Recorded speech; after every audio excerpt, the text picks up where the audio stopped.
Hallelujah, Lord. Hallelujah, Jesus. Lord, thank you. God, we thank you for this wonderful morning, wonderful afternoon dito sa amin, sa Pilipinas. I thank you, Lord, that, once again, you revealed to us today. Once again, Lord, we will hear from you. God, we acknowledge you and we recognize, Lord, that you are here because we are here to worship, but because we are taking your realm, your creation, and worshiping you. Thank you for from the start established worship. Say, Lord, thank you for allowing us to be in worship, Lord, with you, allowing us in joining your creation in worshiping you. Thank you so much, Lord. So, my brothers and sisters in this platform, ano naman po yung ginagawa nyo, nasa bed pa or nag-read. We know that worship is a lifestyle, and we know that worship is ongoing na. Kasi in the revelation, pinakita na ni God, ni Jesus, God, kay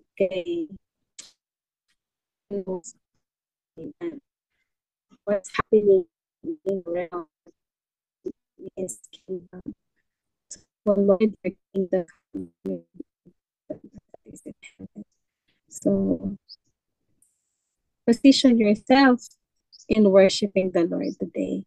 Hallelujah. Hallelujah, Lord.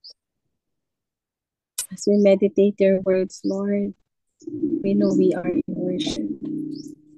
Thank you, Lord. Thank you, Lord. Am I my keeper?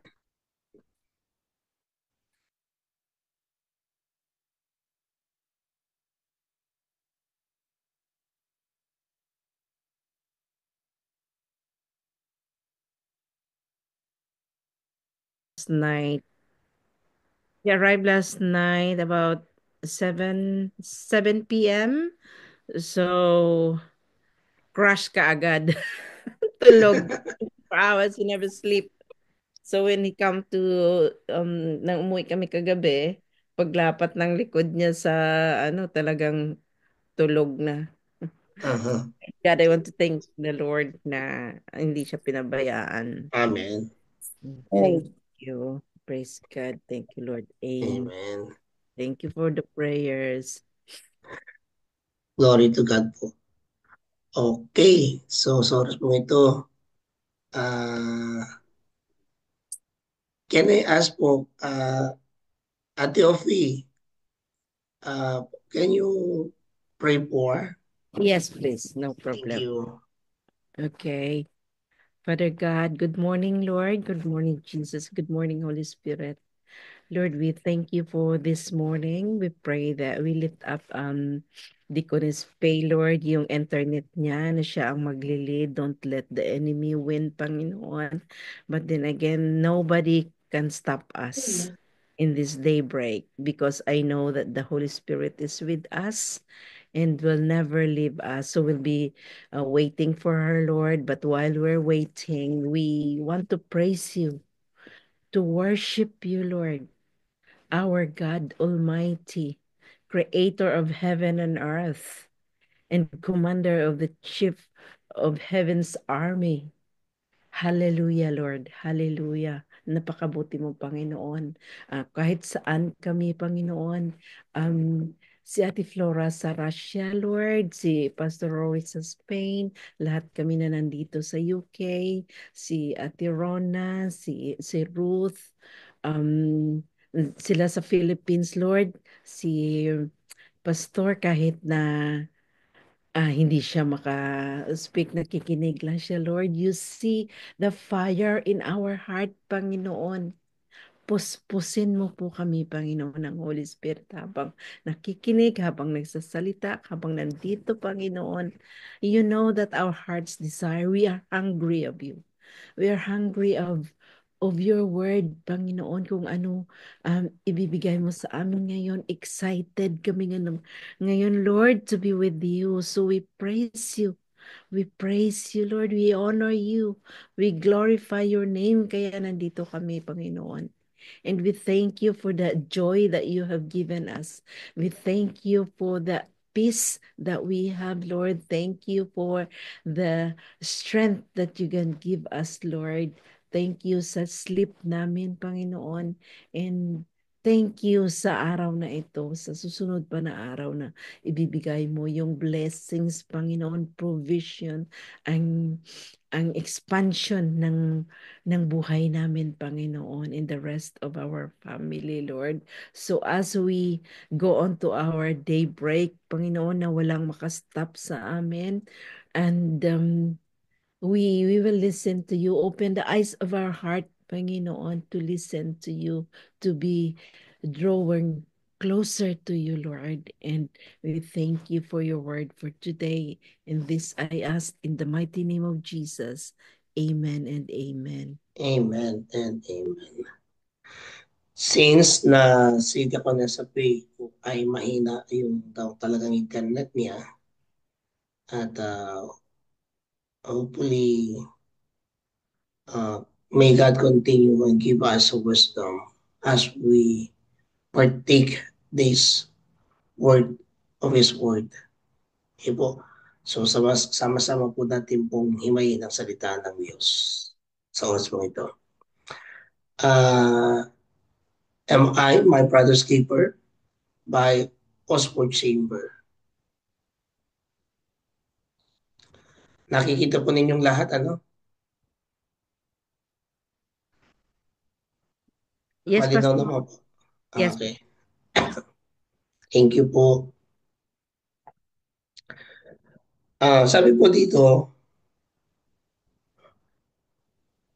for not one of us live for himself or lives for himself, and not one dies for himself. Romans chapter 14, verse 7. Just continue reading. But if anyone wants to volunteer to read, may so. Pwede po kayong mag-raise a hand so that we can recognize you po. Has it ever dawned on you that you are responsible spiritually to God for other people? For instance, if I allow my turning away from God in my private life, everyone around may suffer. Everyone around me suffer. So, kung halimbawa tayo ay meron tayong responsibilidad sa Diyos at para sa ibang tao. At yung kasing tao na yun o yung mga tao na to ay responsibilidad mo sila sa Diyos. Kaya halimbawa kung tayo ay umalis o tumalikod sa Diyos sa ating pribadong pamumuhay, yung down na sa surrounding natin, they will suffer. Everyone surround me suffer.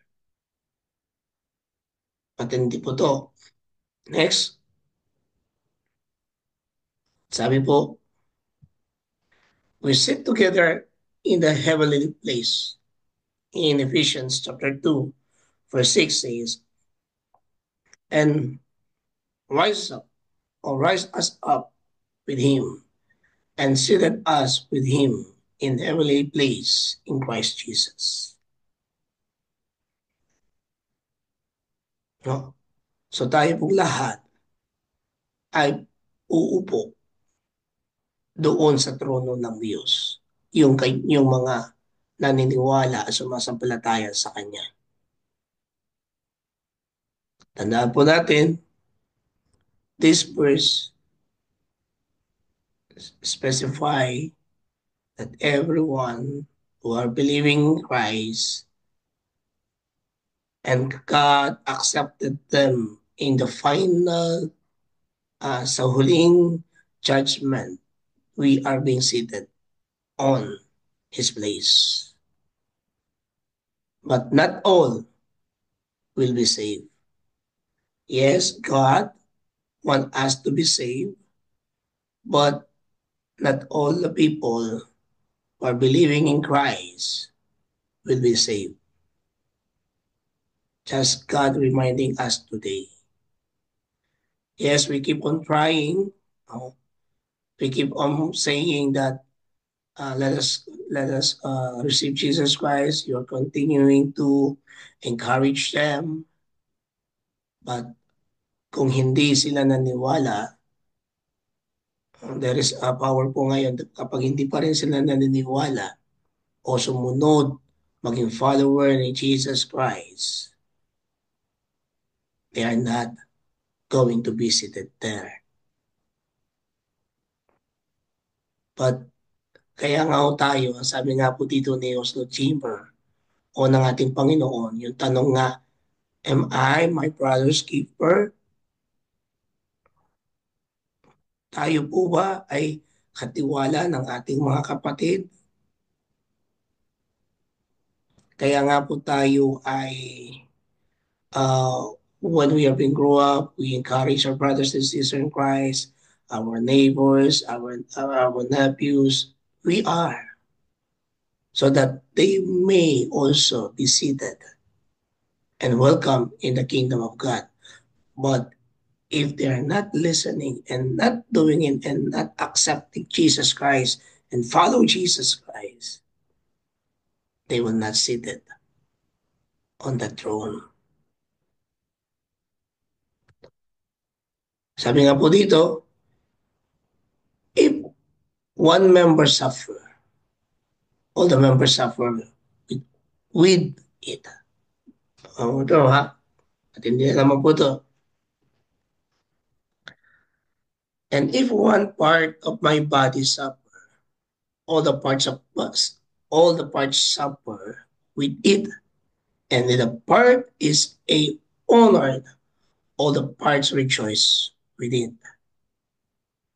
Totoo naman po ito. Hindi mo masasabi na sa isang banda na hindi kita kailangan, mata ka lang, hindi kita kailangan kasi ikaw yung ganyan eh. No. We need everyone.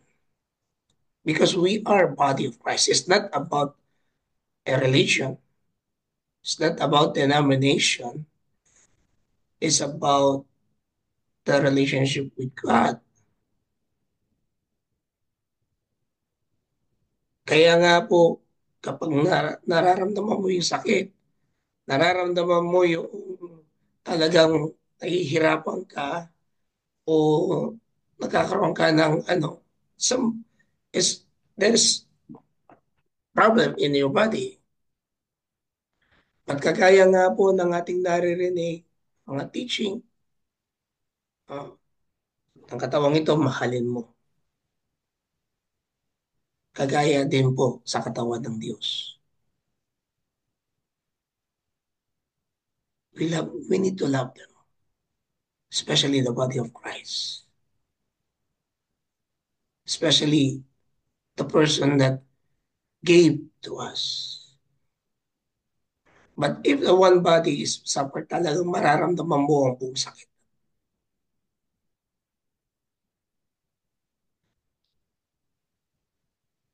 Kung nalulungkot, nakakaramdam ka rin ng lungkot. Tamang-dama mo yung kalungkutan. Kung nahihirapan din po. Because we are one in Christ Jesus. Next.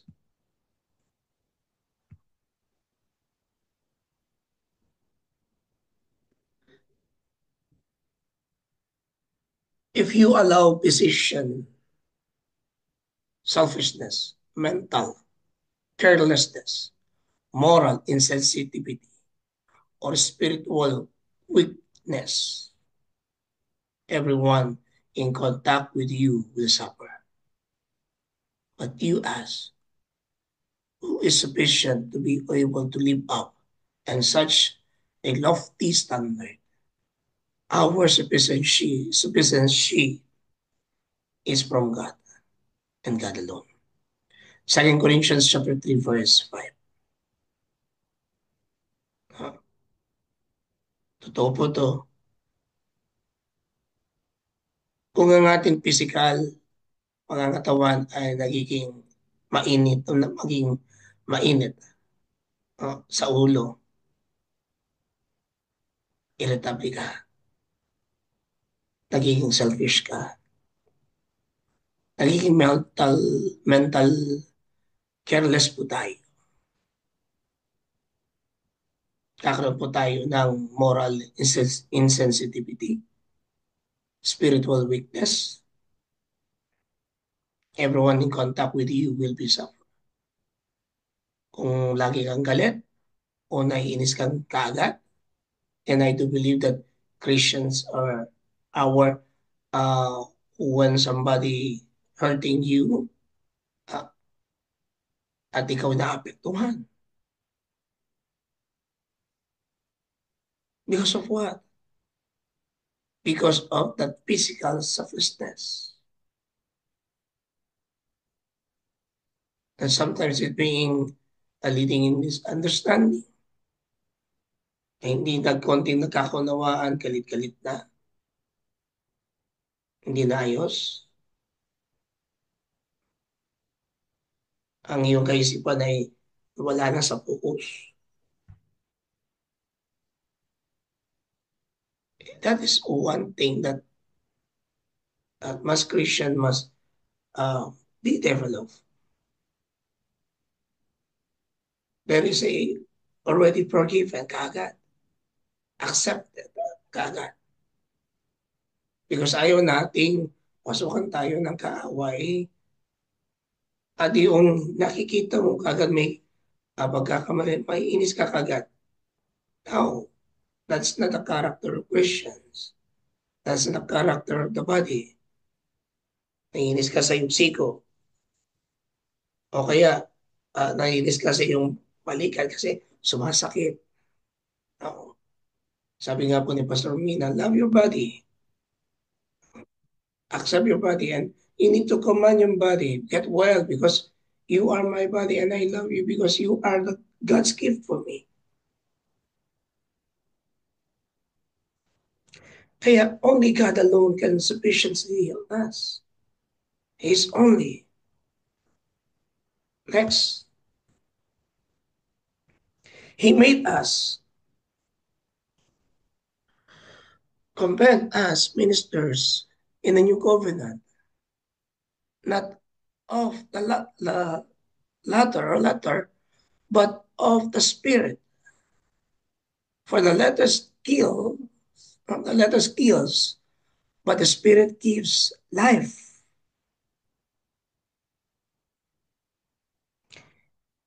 In 2 Corinthians chapter 3, verse 5, merong bagong covenant ang Diyos. At alam natin, ang covenant na ito, nang siya ay napako sa krus, namatay, at ito yung bagong covenant niya sa tao.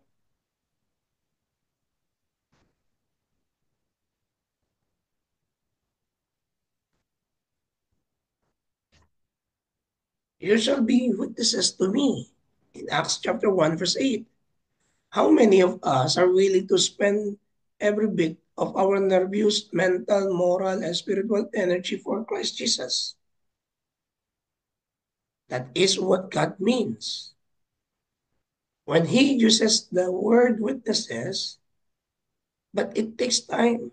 So be patient with yourself. Why God left on us on the earth.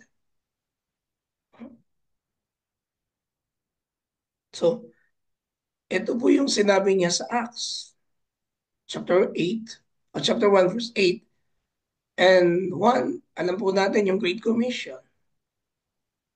But the question is, how many of us are willing to spend a bit, of every bit, sa ating nervous, mental, moral, spiritual energy, physical. Actually, mga kapatid, hindi lang po physical. Pati ho bulsa. Para lang maabot ang tao na yun. Yun ang dapat. Why? Because God wants us to use to spread this word, His love.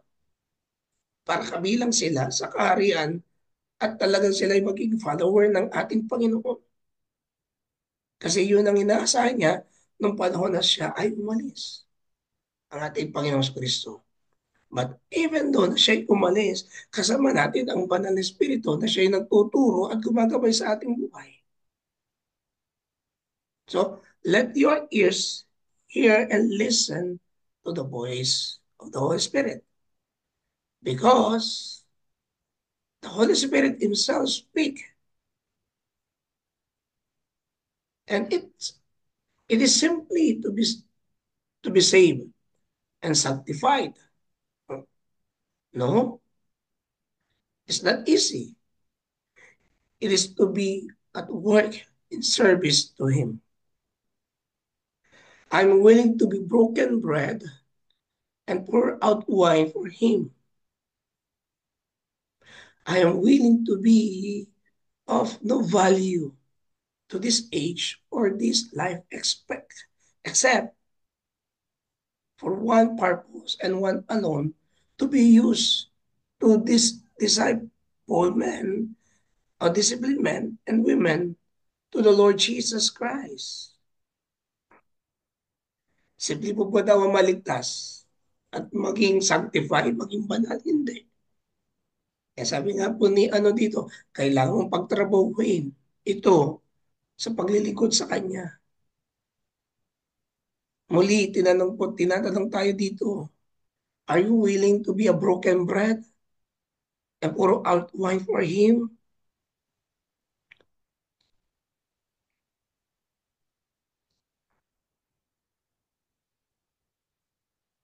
No? Are we willing na to be no value? Yes. Ito sa mundong ito, sometimes we feel that parang walang halagang ginagawa ko. Just continue. Hindi naman tayo dito talagang mananatili eh.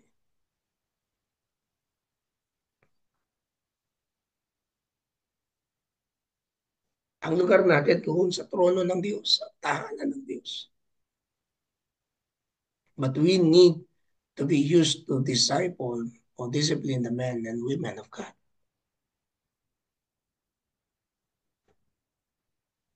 Because you are the son and daughter of God.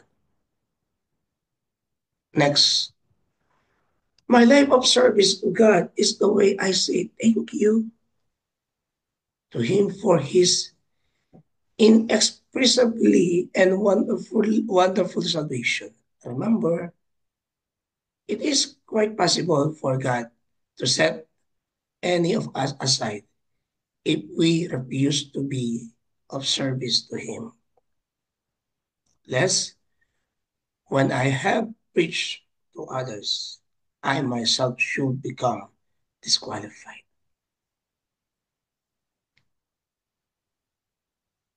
Uulitin ko po to. Napakaganda niya. It is quite possible for God to set any of us aside. Napaka-imposible po sa Panginoon na tayo ay isa-set aside niya, i-refuse niya to, of, to be of a service to Him.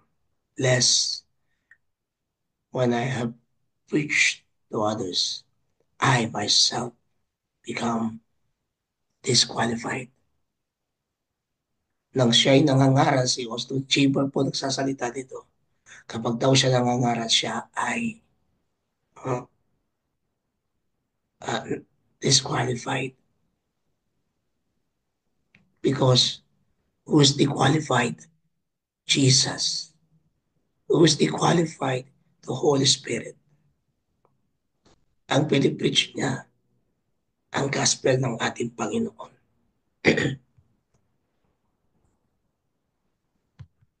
But I strictly discipline my body and make it my slave so that after I preach to others or preach to others, I myself will not be disqualified. Dinidisiplina ko ang aking sarili katawan.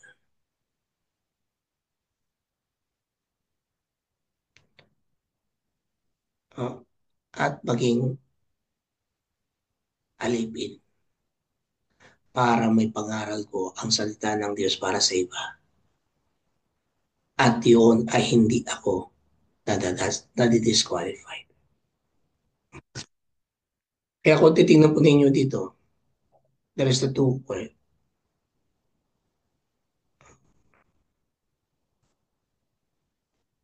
Yung word of disqualification. Next, sabi nga po dito, I myself not be disqualified. Why? Because he preached the word of God. Ito po, tapos na po tayo. Word of Ostward Chamber. The Christian church should not be a secret society of specialists, but a public manifestation of believer in Jesus. Ang iglesia ay hindi sekretong sosyedad na espesyalista.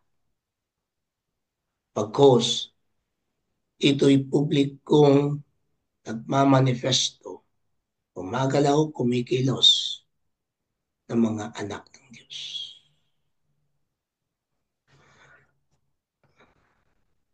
So, yun po ang ating pong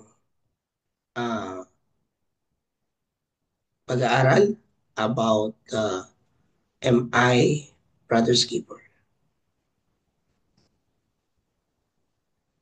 Kaya sa oras po ito, mga kapatid, bago po tayo magkaroon pag-iwahiwalay ng sa prayer sa ating pong devotion, can I ask for Ate Flora for prayer and then let us go in the prayer bless po. Salamat. Ate Flora, for prayer po sa for entering the prayer blast. Salamat.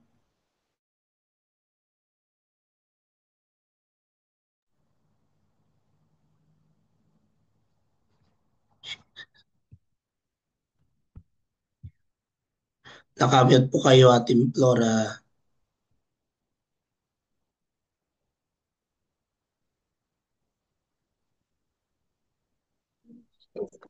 Pastor? Praying po, Ate Flora, for entering in the prayer blast and thanks sa po sa devotion.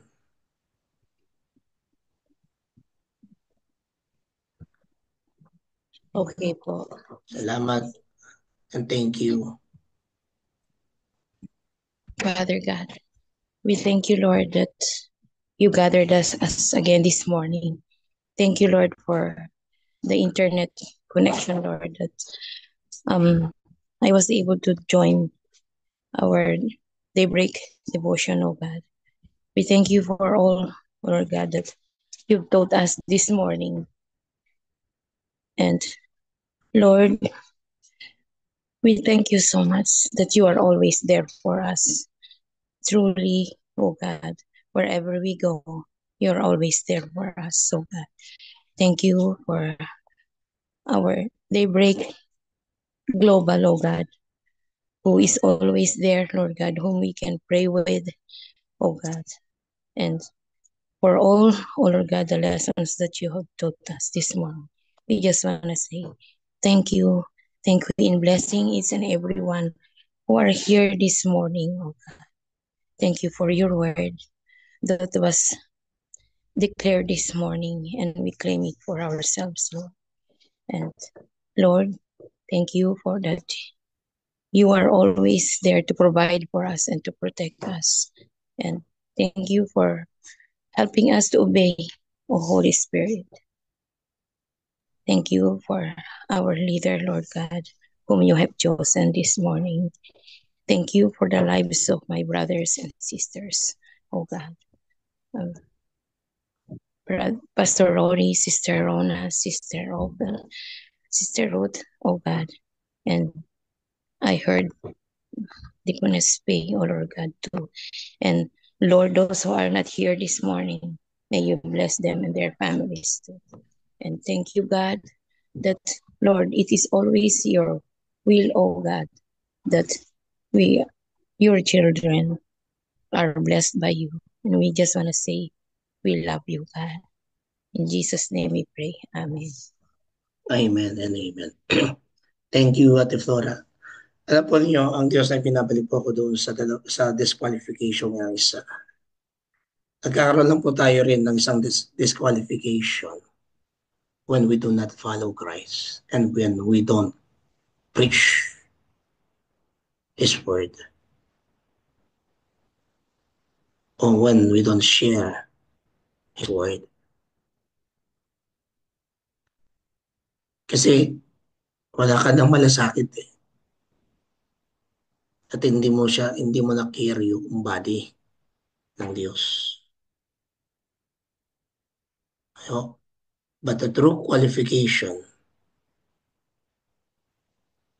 is reaching out others, especially the body of Christ, yung katawan ng Diyos. Kaya nga ako sinabi ni Oslo Chamberlain doon ako kakaroon ng disqualification. But when we do it, we are qualified. We are on the right track.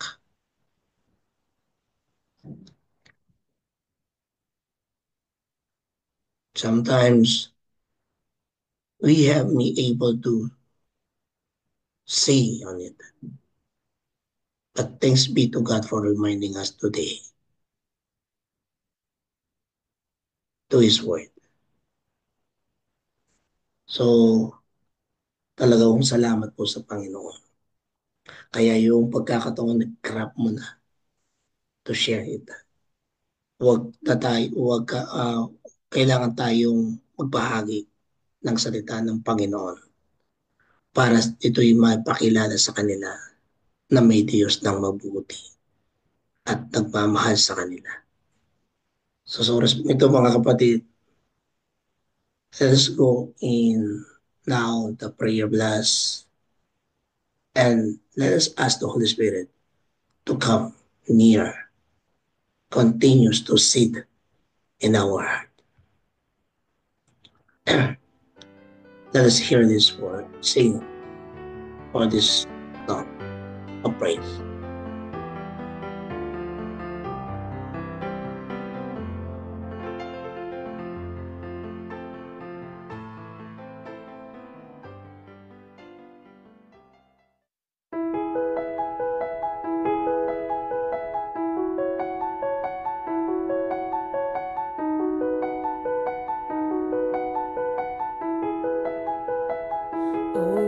Holy Spirit, you are here, you are here.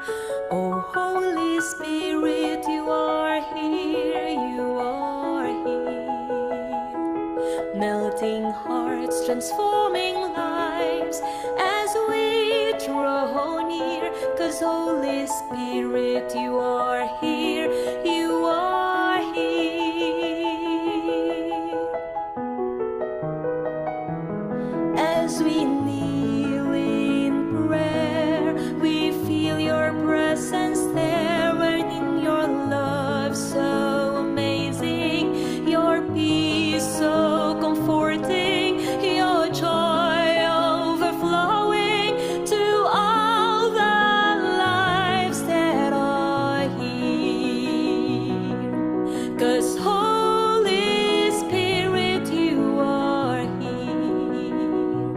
Oh, Holy Spirit, you are here, you are here. Oh, Holy Spirit, you are here, you are here.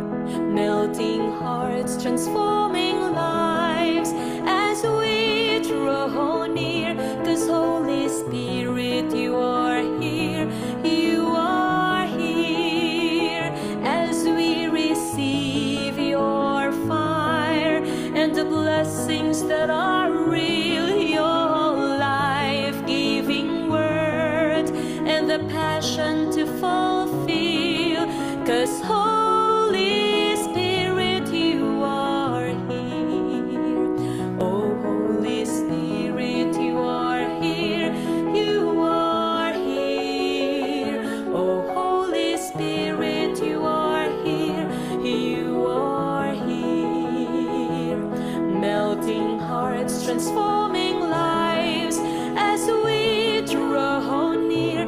'Cause Holy Spirit, you are here, you are here. So we go forth in power, fighting your battles as we daily fall on our knees, aligning our hearts to the Father's heart, making Christ Jesus as the center of our lives, standing firm in His truth, proclaiming He's Lord of all.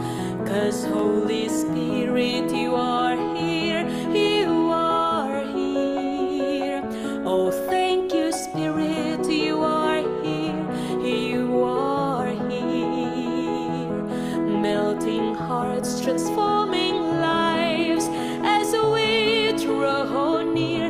'Cause Holy Spirit, you are here, you are here. 'Cause Holy Spirit, you are here, you are here. 'Cause Holy Spirit, you are here, you are here.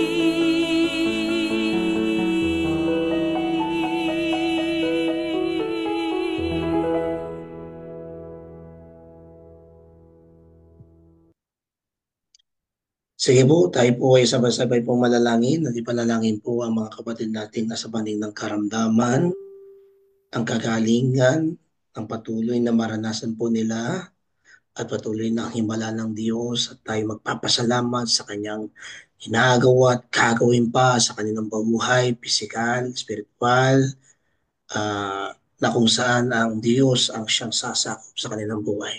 At yung mga iba na hindi po nakasulat po rito, mga kapatid, let's continue to pray for them. For 1 minute, let's bless the heaven. Let us all unmute.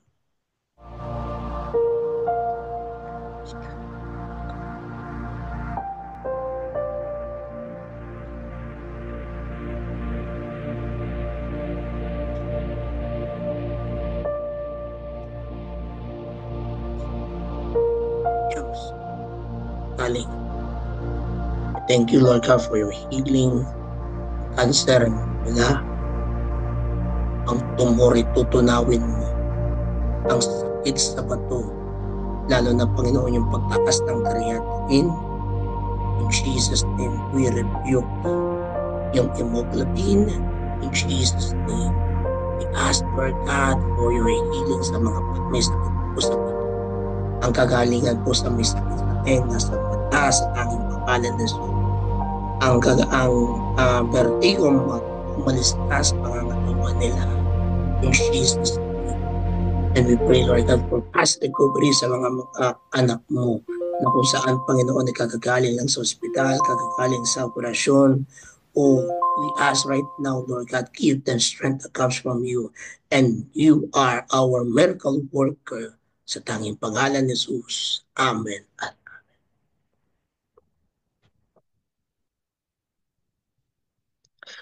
At patuloy po tayo po ipapanalangin, mga kapatid, ang nasyon. Let's pray for the nation for 1 minute. Let's all mute and declare God's favor for Israel, for Philippines, for Ukraine, and continue that the Lord give wisdom in every officials, that may God give them a fear heart to God, not to conquer anymore, but rather be conquered to God for love, for supplication, because God is the main authority. God is who is the source for everything. And let us destroy the work of the devil in praying in the hearts of people, especially yung nasa gobyerno. So, sige po, in 1 minute, let us all bless the heaven.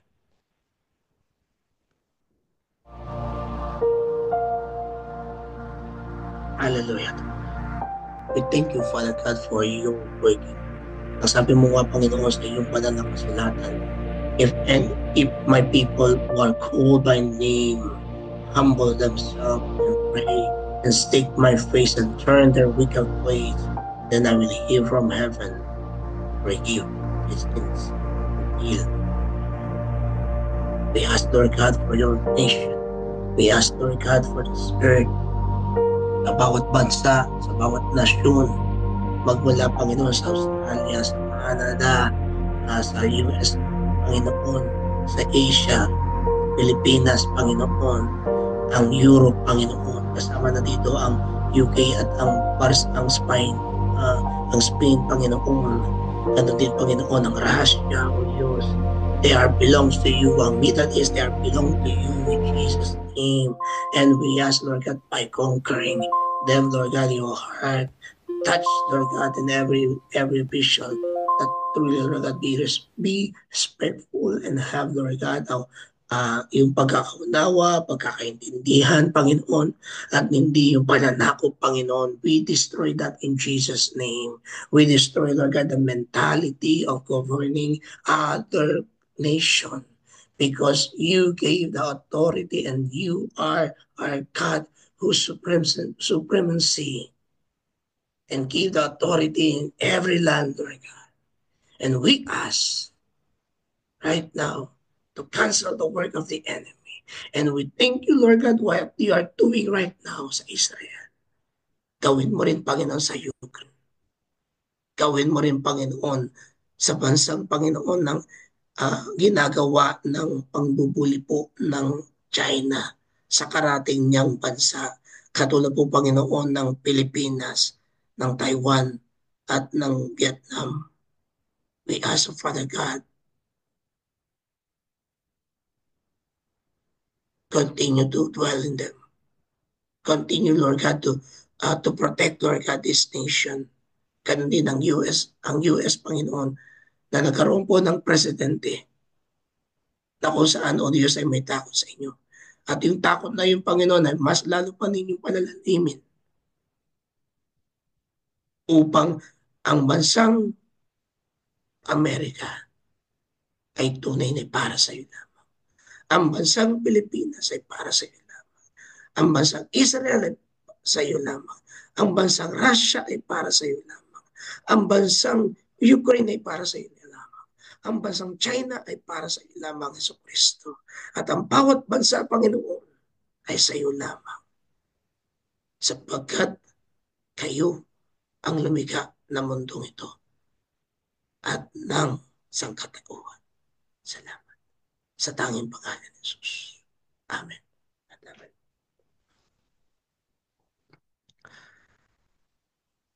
Ate Rona,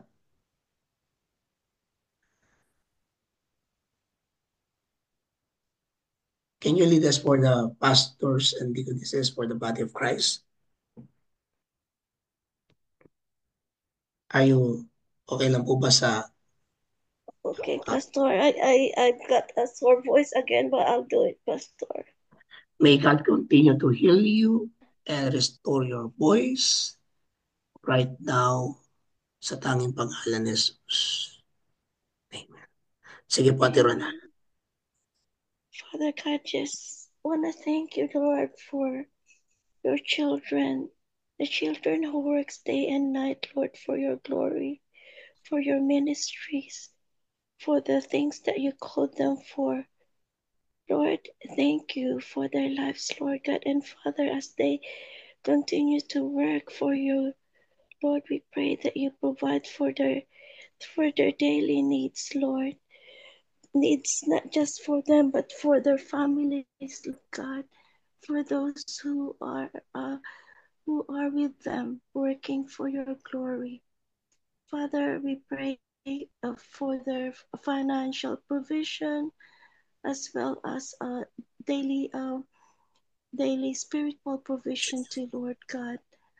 We know, Lord, that when someone is working for you, a lot of the times they're being targeted by the devil, and he doesn't want the work to continue. And so, Father, we pray for that covering for your children who works for your glory.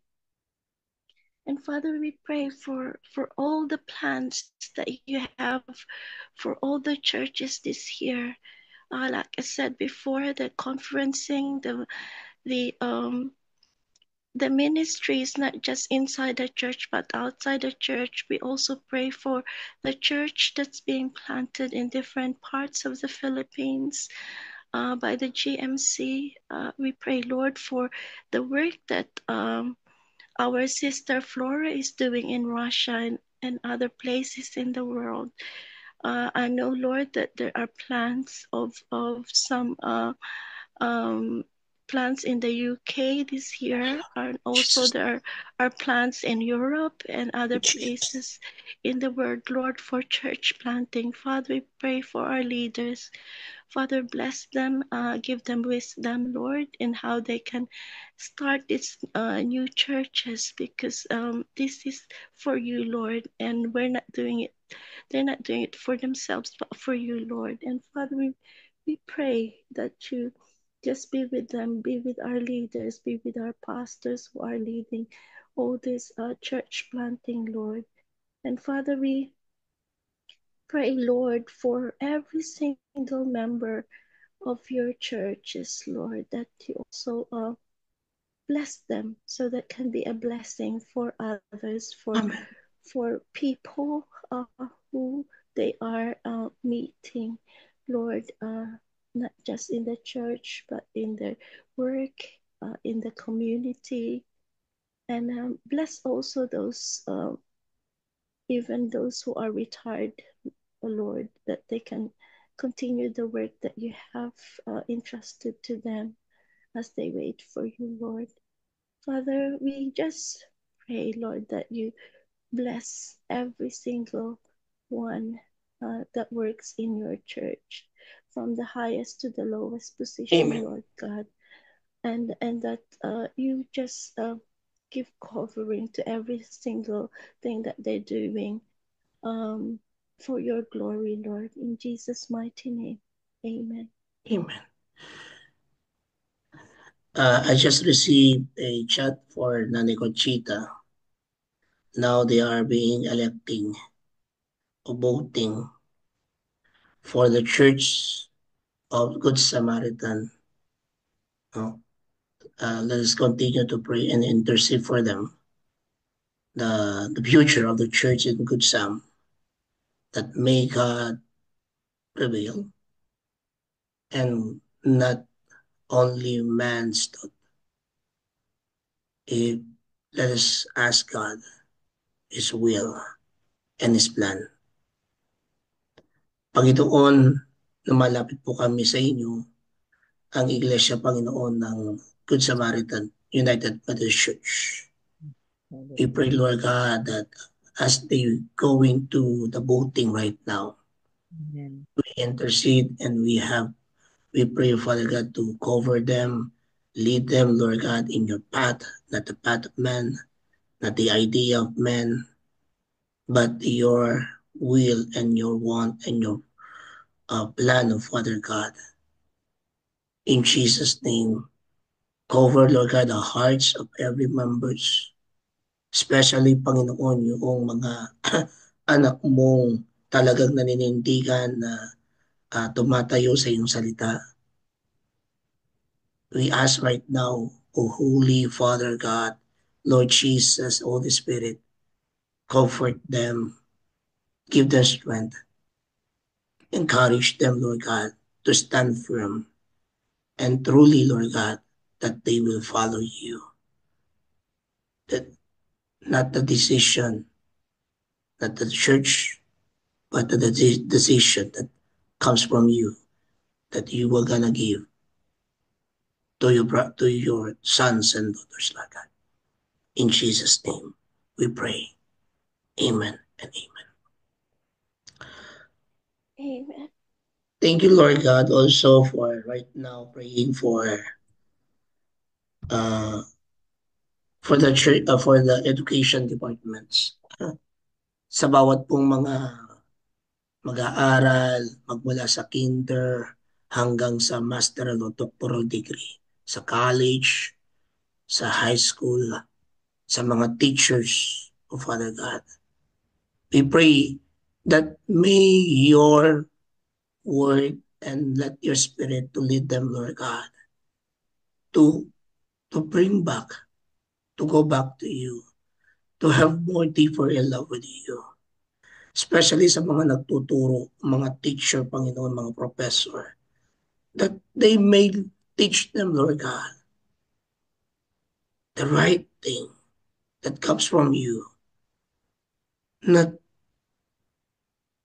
from the people, not from the wants of man, but you, O Lord Jesus Christ.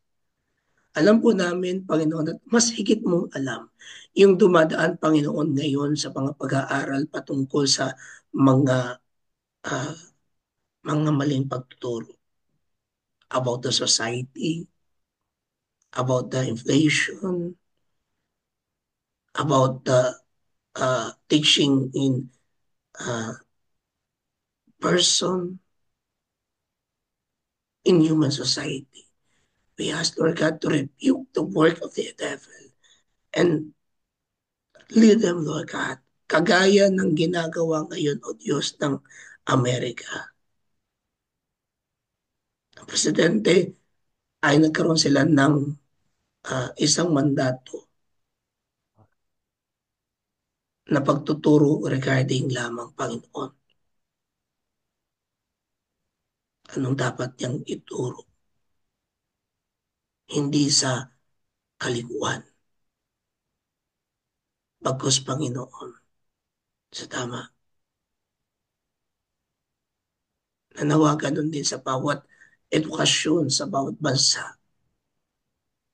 They are being free to study, men and women. And they are being welcomed in each person. And there is no more, and we rebuke yung racism in Jesus' name. Hindi dahil sa kulay, hindi dahil sa anong bansang kinaroroonan o pinanggalingan. Ang kalayaang makapag-aral, kalayaang matuto, tama, ang bawat mga tao, kabataan man, matanda, bata, may kapansanan man o wala. We ask, Lord God, to teach the Department of Education in each country, to lead the people to learn moral and values and being respect in every nation, in every language, in every skin or color. In Jesus' name, we pray. Amen and amen. Tanggapin po natin ngayon ang patuloy na pasasalamat sa Panginoong Diyos na buhay, sapagkat siya ay patuloy nagpapagaling. Salamat, Panginoon. Salamat din, Panginoon, sapagkat kayo yung gumagawa ng pamamaraan upang kami muling magkasama-samang manalangin sa platform na ito. Bless, Lord God, our friends na kasama po namin kanina, si Ate Ruth Obra, si Ate Ruth na nasa UK, si Pastor Raul, si Deaconess Pay. Lord, bless them. At yung iba pang hindi namin nakasama today, Lord God, touch their heart and continue, Jesus, lead them, Lord God. Salamat po sa mga kapatid po namin narito, kay Ate Rona, kay Ate Ophelia, kay Ate Flora. Lord, bless them. And thank you for your word that bless them and give them and make your face shine upon them and be gracious to them and lift up his countenance upon them. And may your peace, may your shalom, may your prosperity be upon us all. In Jesus' name. Amen. Amen. Amen. Maraming pong salamat mga kapatid. At bago po tayo maghiwa-hiwalay, sa Ate Flora, nawala na rin ang kanyang internet. Sige po. Let us all, take a picture for a while. 1, 2, 3, smile. Ang ganda naman po nito dahil, dali. Ayun. Wait lang po ha. Medyo nagkaroon ako ng problema. Isa pa. 1, 2, 3, smile. Ayun. Okay na po. Salamat sa Panginoon. Yan. Shalom, salamat po, Pastor. Bukas po si Ate Finet ang maglilid. And then Thursday, we'll follow up kung sino pong maglilid po tomorrow. Ayun, si Pastor Queenie pala sa Monday. And then 18 ulit si Deaconess Pay. Hopefully, wala na ho siya doon sa walang mahina yung internet. So, God bless us all. See you all tomorrow. Bye po.